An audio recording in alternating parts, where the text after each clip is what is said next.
Assalamualaikum warahmatullahi wabarakatuh.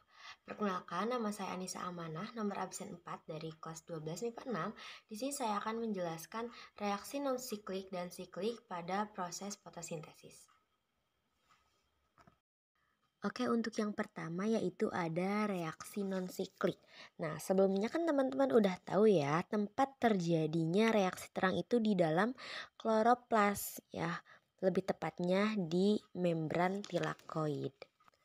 Oke, untuk yang pertama yaitu cahaya matahari ditangkap oleh klorofil dalam fotosistem 2 sehingga elektron di pusat fotosistem 2 akan naik ke tingkat energi yang lebih tinggi dan ditangkap oleh akseptor primer. Lalu, elektron yang naik tadi akan menyebabkan pusat fotosistem 2 itu kekurangan elektron.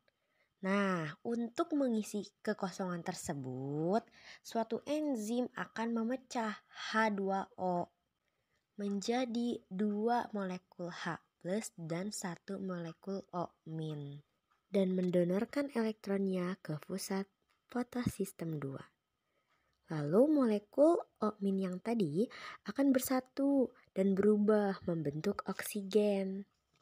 Lalu, elektron dari fotosistem 2 yang naik akan dialirkan menuju sederet protein, yaitu ada PECI atau pastoquinone, kompleks sitokrom, dan PC atau pastosianin.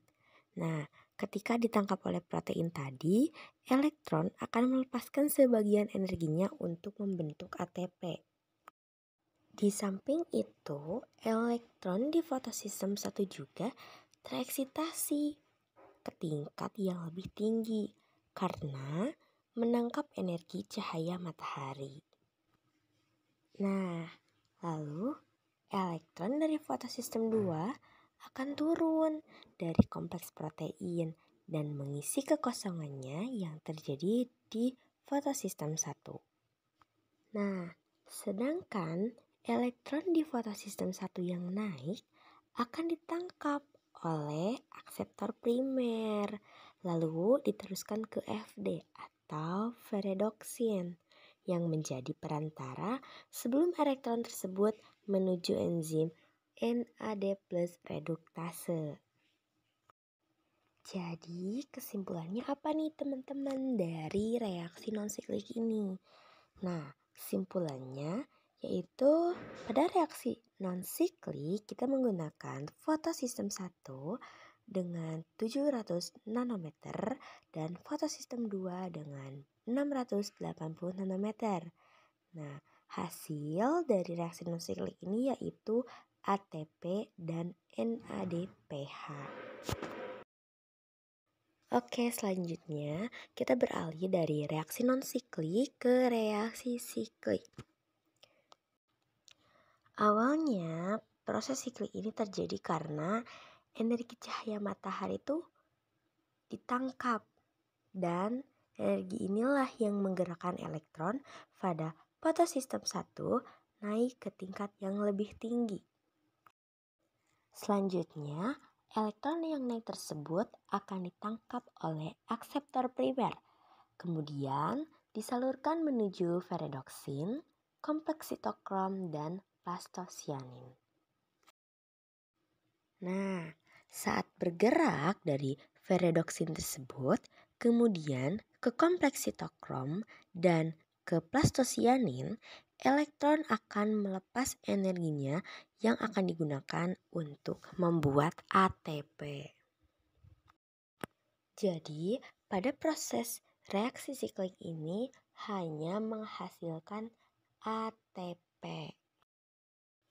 Kesimpulannya, dari reaksi non-siklik dan reaksi siklik ini, yang pertama, reaksi terang menggunakan cahaya matahari sebagai energi penggerak elektron. Yang kedua, H2O sebagai pendonor elektron akan dipecah dan menghasilkan oksigen. Yang ketiga, aliran non-siklik menghasilkan ATP dan NADPH. Yang keempat, aliran siklik menghasilkan ATP. Yang kelima, ATP dan NADH digunakan untuk reaksi gelap fotosintesis. Dan yang terakhir, oksigen tidak digunakan untuk reaksi gelap, tetapi dilepaskan ke udara untuk hewan dan manusia. Sekian penjelasan tentang reaksi non-siklik dan reaksi siklik. Mohon maaf apabila masih terjadi kesalahan kata atau pengucapan yang kurang jelas. Wassalamualaikum warahmatullahi wabarakatuh.